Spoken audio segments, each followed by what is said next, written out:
അസ്സലാമു അലൈക്കും വറഹ്മത്തുള്ളാഹി വബറകാതുഹു. അൽഹംദുലില്ലാഹി റബ്ബിൽ ആലമീൻ വസല്ലല്ലാഹു വസല്ലമ അലാ നബിയിന മുഹമ്മദിൻ വആലിഹി വസഹ്ബിഹി അജ്മഈൻ. അമ്മാ ബഅദ്. ഏറെ പ്രിയങ്കരരായ ഖത്മുൽ ഖുർആൻ സഹോദരി സഹോദരങ്ങളെ, അള്ളാഹുവിൻ്റെ അപാരമായ അനുഗ്രഹത്താൽ ഖത്മുൽ ഖുർആനിലെ പഠനം ഇപ്പോൾ നമ്മൾ എത്തിയിരിക്കുന്നത് തബാറക ജുസ്ഇലെ സൂറത്തുൽ ഖലമിലാണ്. അൽ ഖലം, പേന കൊണ്ട് അല്ലാഹു സത്യം ചെയ്ത് കേവലാക്ഷരത്തിൽ തുടങ്ങുന്ന അധ്യായം. പാരായണം നമ്മൾ ശ്രദ്ധിച്ചു. പാരായണം ചെയ്യുന്ന കാര്യത്തിൽ ശ്രദ്ധ പുലർത്തണം എന്നത് നമ്മൾ കേട്ടു. അത് പരമാവധി നമ്മൾ അതേപോലെ തന്നെ ചെയ്യാൻ ശ്രമിക്കുന്നു. അള്ളാഹു അനുഗ്രഹിക്കട്ടെ. ഇന്ന് നമുക്കതിൻ്റെ പ്രതിപാദ്യ വിഷയങ്ങളിൽ ഒരു ഭാഗത്തെക്കുറിച്ച് സൂചിപ്പിക്കാം. അഊദു ബില്ലാഹി മിനശ് ശൈത്വാനിർ റജീം. ബിസ്മില്ലാഹിർ റഹ്മാനിർ റഹീം.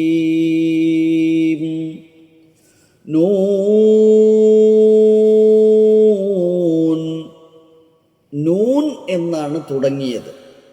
ഹുറൂഫുൽ മുഖത്തഅ 29 സൂറത്തുകളുടെ തുടക്കത്തിൽ ഇതുപോലുള്ള അക്ഷരങ്ങൾ കാണാം. അവയുടെ പേരാണ് ഹുറൂഫുൽ മുഖത്തഅ, കേവലാക്ഷരം എന്ന് നമ്മൾ പറയും. നൂൻ കൊണ്ട് തുടങ്ങുന്നുണ്ട്, സ്വാദ് കൊണ്ടൊന്നുണ്ട്, മറ്റൊന്ന് ഖാഫ്. ഇങ്ങനെ ഒരക്ഷരത്തിൽ 3 എണ്ണമുണ്ട്. ഇങ്ങനെ 2 അക്ഷരത്തിൽ തുടങ്ങുന്നുണ്ട്. ഹാമീം പോലെ, യാസീൻ പോലെ വേറെയുണ്ട്. നിങ്ങൾക്ക് കണ്ടെത്താവുന്ന, ലിസ്റ്റ് ചെയ്യാവുന്നതാണ്. പിന്നെ 3 അക്ഷരത്തിലുള്ളതുണ്ട്. അലിഫ് ലാം മീം ഉണ്ട്, വേറെയുണ്ട്, അത് നിങ്ങൾ ലിസ്റ്റ് ചെയ്യുക. 4 അക്ഷരത്തിലുള്ളതുണ്ട്. അലിഫ് ലാം മീം റാ പോലെ വേറെയുണ്ട്, ഇത് ലിസ്റ്റ് ചെയ്യുക. 5 അക്ഷരത്തിലുള്ള കേവലാക്ഷരമുണ്ട്, ഹുറൂഫുൽ മുഖത്താണ്. അതൊന്ന് മാത്രമേ ഉള്ളൂ, അത് നിങ്ങൾ കണ്ടെത്തുക. പിന്നെ ഒരു സൂറത്തിൽ ആദ്യത്തെയും രണ്ടാമത്തെയും ആയത്ത് കേവലാക്ഷരമാണ്. 1, 2 ആയത്ത്. ആ സൂറത്ത് ഏതാണ് എന്നും കണ്ടെത്താം. ഹാമീം, ഐൻ, സീൻ, ഖാഫ്. ഇതാണ് ആ ആയത്തുകൾ രണ്ടും. സൂറത്ത് ഏതാണെന്ന് നിങ്ങൾക്ക് കണ്ടെത്തി ലിസ്റ്റ് ചെയ്യാവുന്നതാണ്. എന്നിട്ട് അല്ലാഹു സുബ്ഹാനഹു വ തആല ഇവിടെ ഈ മക്കയിൽ അവതരിച്ച അധ്യായം അഥവാ 52 ആയത്തുകളുള്ള സൂറത്തുൽ ഖലമിൽ പറയുന്നത് വൽ ഖലമി വമാ യസ്തുറൂൻ, പേനയും ലിഖിതവും തന്നെയാണ് സത്യം എന്നാണ്. പേന എന്ന് പറയുമ്പോൾ അത് മലക്കുകൾ നമ്മുടെ കർമ്മങ്ങൾ രേഖപ്പെടുത്തുക, ആ രേഖപ്പെടുത്തുന്ന പേനകൾക്കാണ് ഖലം, വൽ ഖലം, അതിനെയാണ് സത്യം ചെയ്യാൻ ഉപയോഗിച്ചത് എന്നും, അതേപോലെ വമാ യസ്തുറൂൻ, ലിഖിതങ്ങൾ എന്ന് പറഞ്ഞാൽ മലക്കുകൾ രേഖപ്പെടുത്തി വയ്ക്കുന്ന കർമ്മങ്ങളെ സംബന്ധിച്ചാണ് എന്നും അഭിപ്രായങ്ങളുണ്ട്. ഇനി അതല്ല, എഴുതുന്ന എഴുത്താണി ഏതായിരുന്നാലും ഏത് കാലത്തുള്ളതായിരുന്നാലും ആ എഴുത്താണിയും, അതേപോലെ തന്നെ അതുകൊണ്ട് എഴുതി വയ്ക്കുന്ന അതല്ലെങ്കിൽ രേഖപ്പെടുത്തപ്പെടുന്ന സകലമാന ലിഖിതങ്ങളും അവയെല്ലാം തന്നെയാണ് സത്യം. അത് വലിയ സാക്ഷ്യമാണല്ലോ അല്ലേ, ഈ രേഖകളാണല്ലോ, രേഖകൾ പറയട്ടെ എന്നാണ്. അപ്പോൾ അങ്ങനെയുള്ള സത്യം ചെയ്തുകൊണ്ടുള്ള തുടക്കമാണ് ഈ അധ്യായത്തിൽ നമുക്ക് കാണാൻ കഴിയുന്നത്. എന്നിട്ട് അല്ലാഹു സുബ്ഹാനഹു വ തആല പിന്നീട് വിശദീകരിക്കുന്നത് പ്രവാചകനെ സംബന്ധിച്ചാണ്. പ്രവാചകനെ ഭ്രാന്ത് പിടിച്ചവനെന്നും ഭ്രാന്ത് ബാധിച്ചവനെന്നും അതേപോലെ തന്നെ ജിന്ന് ബാധിച്ചവനെന്നും അങ്ങനെ ഒരുപാട് വിധത്തിൽ പല കാര്യങ്ങളും വെച്ചുകൊണ്ടാണ് റസൂലുള്ളാഹി സ്വല്ലല്ലാഹു അലൈഹി വസല്ലമയെ, റസൂൽ മുഹമ്മദ് മുസ്തഫ സല്ലല്ലാഹു അലൈഹി വസല്ലമയെ മാത്രമല്ല പ്രവാചകന്മാരെ മുഴുവനും ഇങ്ങനെ തന്നെ ഇൻ ഹുവ ഇല്ലാ റജുലുൻ ബിഹി ജിന്ന, ഇതൊരു ജിന്നത്ത് ബാധിച്ച അല്ലെങ്കിൽ ഭ്രാന്ത് ബാധിച്ച ഒരു മനുഷ്യനല്ലാതെ മറ്റൊന്നുമല്ല, മറ്റാരുമല്ല എന്ന് ഓരോ പ്രവാചകന്മാരെ കുറിച്ചും പലപ്പോഴായി പറഞ്ഞുകൊണ്ടിരുന്നത് വിശുദ്ധ ഖുർആൻ പ്രവാചകന്മാരുടെ ചരിത്രം വായിക്കുമ്പോൾ കാണാൻ കഴിയും. അപ്പം മുഹമ്മദ് നബി സല്ലല്ലാഹു അലൈഹി വസല്ലമയെയും അങ്ങനെ തന്നെ പരിഹസിക്കുകയും കുറ്റപ്പെടുത്തുകയും തള്ളിപ്പറയുകയും പ്രവാചകൻ്റെ പ്രവാചകത്വത്തിൽ വിശ്വസിക്കുന്ന ആളുകളെ അതിൽ നിന്ന് തിരിച്ച് നടത്താൻ വേണ്ടി ശ്രമങ്ങൾ നടത്തിക്കൊണ്ടിരിക്കുകയും ചെയ്യുന്നുണ്ടായിരുന്നു. അവിടെയാണ് റസൂലുള്ളാഹി സ്വല്ലല്ലാഹു അലൈഹി വസല്ലമയെ ആശ്വസിപ്പിച്ച് അല്ലാഹു സുബ്ഹാനഹു വ തആല പറയുന്നത് മാ അൻത ബിനിഅ്മതി റബ്ബിക ബിമജ്നൂൻ, താങ്കൾ പ്രവാചകരെ താങ്കളുടെ റബ്ബിൻ്റെ അനുഗ്രഹം കൊണ്ട് ഭ്രാന്തനല്ല കേട്ടോ, മജ്നൂൻ അല്ല, മുറിയാത്ത പ്രതിഫലം നൽകപ്പെടും താങ്കൾക്ക്. അത്രമേൽ ആളുകൾ അദ്ദേഹത്തെ കളിയാക്കുകയും പ്രയാസപ്പെടുത്തുകയും ചെയ്തിട്ടുണ്ട്. എന്നിട്ട് അല്ലാഹു സുബ്ഹാനഹു വ തആല പറയാണ്, വഇന്നക ലഅലാ ഖുലുഖിൻ അദീം, താങ്കൾ മഹത്തായ സ്വഭാവ ഗുണത്തോടുകൂടിയ വ്യക്തിത്വമുള്ള ആളാണ്. ഫസതുബ്സിറു വയുബ്സിറൂന ബിഅയ്യികുമുൽ മഫ്തുൻ, കുഴപ്പം ബാധിച്ചത് ആർക്കാണെന്ന് അവർക്ക് പിന്നീട് മനസ്സിലാകും, താങ്കൾക്കും അത് കണ്ടറിയാവുന്നതാണ് എന്ന് സൂചിപ്പിക്കുകയാണ്. ഞാൻ ആ വിഷയത്തിലേക്ക് പോകുന്നില്ല. റസൂലുള്ളാഹി സ്വല്ലല്ലാഹു അലൈഹി വസല്ലം അവിടെ ഈ സൂറത്തിലെ 11-ാമത്തെ വചനം മുതൽ ഒരു ചരിത്രം പഠിപ്പിക്കുന്നുണ്ട്. ഇന്നാ ബലൗനാഹും കമാ ബലൗനാ അസ്ഹാബൽ ജന്ന. ഒരു തോട്ടക്കാർ, അതായത് തോട്ടം ഉണ്ടായിരുന്നു, വലിയ ഒരു തോട്ടം ഉണ്ടായിരുന്ന ഒരു നാട്ടുകാർ, അവരെ പരീക്ഷിച്ചതുപോലെ നാം ഇവരെയും പരീക്ഷിക്കാം എന്ന് അല്ലാഹു സുബ്ഹാനഹു വ തആല പറയാം. ഇന്ന ബലൗനാഹും കമാ ബലൗന അസ്ഹാബൽ ജന്നതി ഇദ് അഖ്സമു ലയസ്രിമുന്നഹാ മുസ്ബിഹീൻ.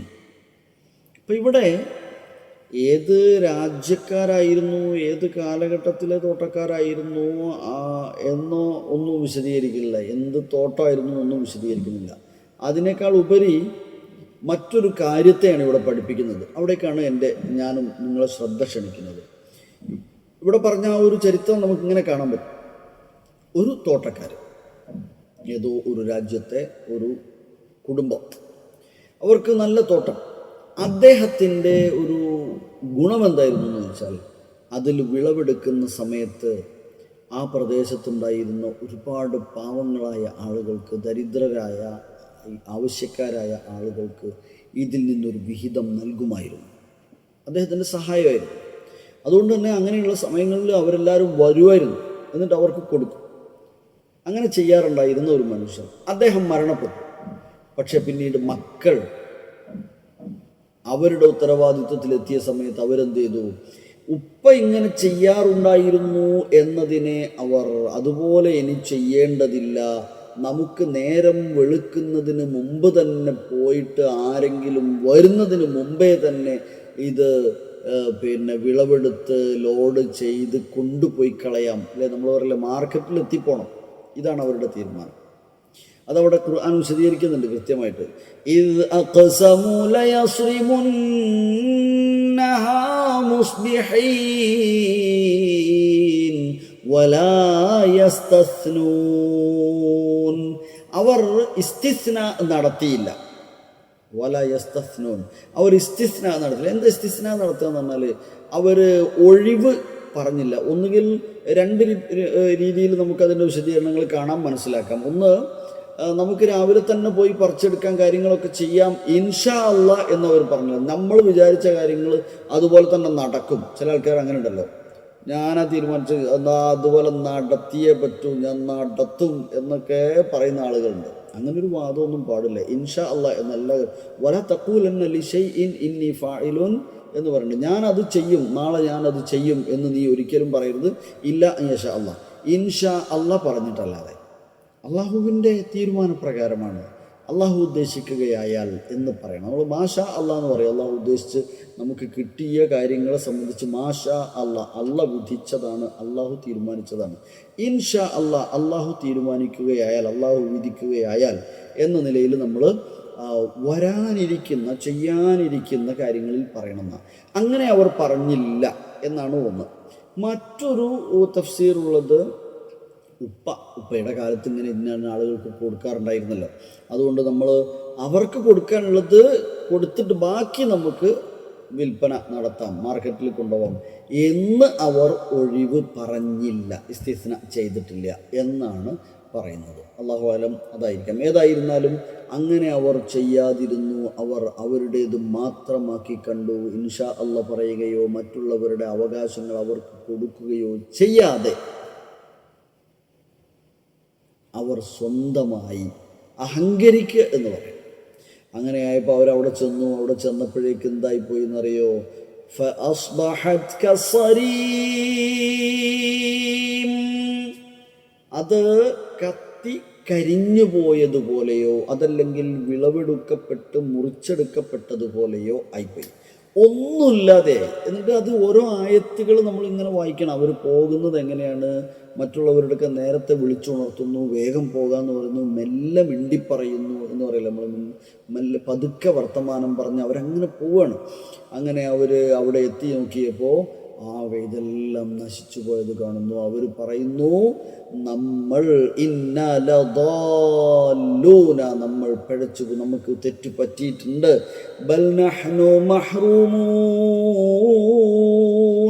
എല്ലാം മുടക്കപ്പെട്ടവരാണ്, നമുക്കൊന്നുമില്ലാതെ ആയി, നമുക്കുള്ളതും പോയി, എല്ലാം നഷ്ടമായി എന്ന് അവർ പറയുന്നുണ്ട്. അപ്പോൾ ആ കൂട്ടത്തിൽ ഒരാളുണ്ടായിരുന്നു അത്യാവശ്യം നേരത്തെ അദ്ദേഹം പറഞ്ഞിരുന്നു എന്നാണ് ഇവിടെ നമുക്ക് മനസ്സിലാവാം. ഖാല ഔസതുഹും അലം അഖുൽ ലക്കും ലൗലാ തുസബ്ബിഹൂൻ, നിങ്ങളോട് ഞാൻ പറഞ്ഞില്ലേ തസ്ബീഹ്, അള്ളാഹുവിനെ പരിശുദ്ധിപ്പെടുത്തണം എന്ന് പറഞ്ഞിട്ടില്ലായിരുന്നോ? അഥവാ ഒരു പക്ഷേ അവർ ഉപ്പ കൊടുത്ത പോലെ കൊടുക്കണം എന്ന് പറഞ്ഞിട്ടുണ്ടാവും. നമുക്ക് പിന്നെ നമ്മളിങ്ങനെ ചെയ്യാൻ പാടില്ല എന്ന് പറഞ്ഞിട്ടുണ്ടാവും. മറ്റുള്ളവരുടെ അവകാശം നമ്മുടെ കയ്യിലാവരുത് എന്ന് പറഞ്ഞിട്ടുണ്ടാവും. നമുക്ക് നൽകപ്പെടുന്നതിൽ മറ്റുള്ളവർക്ക് അവകാശമുണ്ട്, അത് കൊടുത്തു വീട്ടണം. നമ്മൾ ആലോചിക്കുക, നമ്മുടെ സക്കാത്തിനെ കുറിച്ചൊക്കെ ആലോചിക്കുക. നമ്മുടെ ഈ ഒരു തോട്ടവും ആ ഒരു ചരിത്രവും മാത്രം ചിന്തിക്കണ്ട. ഏതോ കാലത്ത് വർഷങ്ങൾക്കപ്പുറത്തുണ്ടായിരുന്ന ഒരു ചരിത്രത്തെയോ ആ തോട്ടം ഏതായിരുന്നു എന്നോ പഠിപ്പിക്കാനായിരുന്നെങ്കിൽ തോട്ടത്തെക്കുറിച്ച് പറയായിരുന്നു, എത്ര അതിനകത്തുനിന്ന് ലോഡ് ഉണ്ടായിരുന്നു എന്ന് പറയായിരുന്നു, ആളുകളുടെ എണ്ണം പറയാമായിരുന്നു, പിന്നെ സ്ഥലം പറയാമായിരുന്നു. ഇതൊന്നും പറഞ്ഞില്ല. മറിച്ച് നമ്മുടെ കയ്യിൽ നമുക്ക് അല്ലാഹു ഉടമപ്പെടുത്തി തന്നിട്ടുള്ള വിഭവങ്ങളിൽ നിന്ന്, നമുക്ക് കിട്ടുന്ന ശമ്പളത്തിൽ നിന്ന്, നമ്മുടെ കച്ചവടത്തിൻ്റെ ലാഭങ്ങളിൽ നിന്ന്, ഇതിൽ നിന്നൊക്കെ അയൽവാസിയും കുടുംബാംഗങ്ങളും നാട്ടിലുള്ള മറ്റു പലരുമായി ഒരുപാട് അവകാശികളുണ്ടെന്നും അവർക്ക് നൽകേണ്ടത് ഞാൻ നൽകിയിട്ടില്ലെങ്കിൽ ഈ പറഞ്ഞ ശിക്ഷിക്കപ്പെടുന്ന സാഹചര്യം നമുക്കിവിടെയോ അതല്ലെങ്കിൽ പരലോകത്തോ തീർച്ചയായും ഉണ്ടാകുമെന്ന ഒരു ഭക്തി, ഒരു ഭയം, അത് നമ്മുടെ മനസ്സിൽ ഉണ്ടാക്കിയെടുക്കുക എന്നതാണ്.